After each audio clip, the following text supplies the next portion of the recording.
Uchinchi qism. Ey janob, menga qarang, bir daqiqa. Sigaretingizni o'chiring iltimos. Nega o'chirishim kerak? Chunki hozir siz jamoat joyidasiz, shuning uchun. Nima bo'pti? Xohlasangiz sizga o'chirishga yordam beraman. Qo'lingni tort. Voy la'nati. Sigaret o'chirishdan boshqa ishlaring yo'qmi deyman? Janob, bir daqiqa vaqtingizni olaman. Sigaretingizni o'chiring iltimos. Janob, nima qilyapsiz? Ha mayli, suvni sep. Voy, bu yoqqa kechi. Meni oxirgi sigaretimni o'chirdim. Uzib olaman endi. Voy, xonim, yana yosh bola bilan uyalmaysizmi?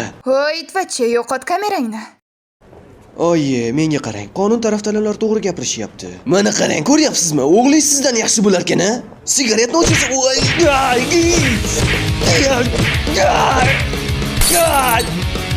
unga qaradimi? Tez yordam chaqiringlar, olmasa tez yordam chaqirish kerak. Bu bittasi qo'lingizdan nima qilyapti? Yordam beringlar. Ana unga qarang, politsiyachilar keldi. Politsiya keldi. Yigitlar, kameralarni yig'ing. Nima bo'lganini ko'ramiz. Xo'p, janob. Xonim, vaziyatni qaytadan tushuntiring. Hech kimga tegmay o'zim bilan o'zim ketayotgandim. Qarasam to'g'rimda mana shu iflos turibdi. Bitta qo'lida itni ushlab olgan, boshqasida esa bita bor. Aldamang, qo'limizda hech narsa yo'q. Sizlarga gap berilmadi. Gapini oxirigacha eshitamiz. To'g'risini aytsam, basharasi buzoqqa o'xshab ko'rindi. Kim biladi ular mendan nima xohlaydi? Men esa yolg'izman. Ayol kishi, yana bola bilan. Umuman olganda avval panikaga tushib, keyin adrenalinim oshib ketdi. Va keyin ularni qo'lidan bitasini olib qo'ydim va buzuqlarga qarshi qahramonlarcha kurashdim. Lekin nima uchun bularning yuzlari bunday ahvoldaligi menga noma'lum. Xonim, nega aldayapsiz? Axir kameraga yozib olingan-ku hammasi. Xo'p, mayli, endi sizlarni eshitamiz. Ana bu uchinchisi qani, o'sha gapirsin.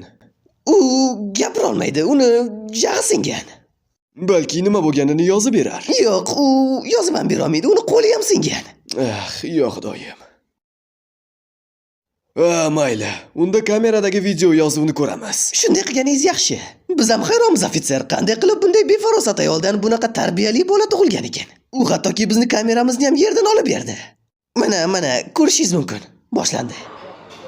Buni qarang yigitlar, axir bu siz-ku. Bu yog'i nimagadir o'qimayapti. Xotirasi tugagan shekilli. Yoshna, ikkinchi kamerangga yoq. Mana yoqyapman. Hozir. Mana.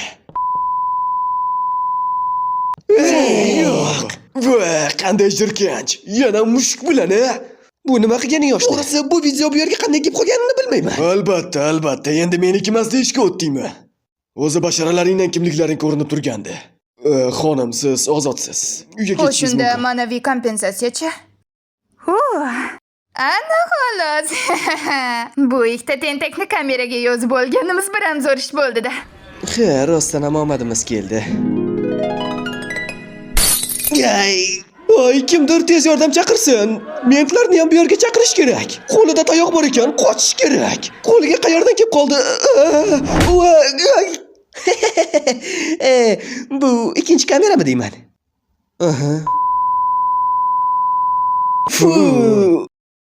Buni keyin qaytib tikib qo'ysa bo'ladimi? Bo'lmasa kerak.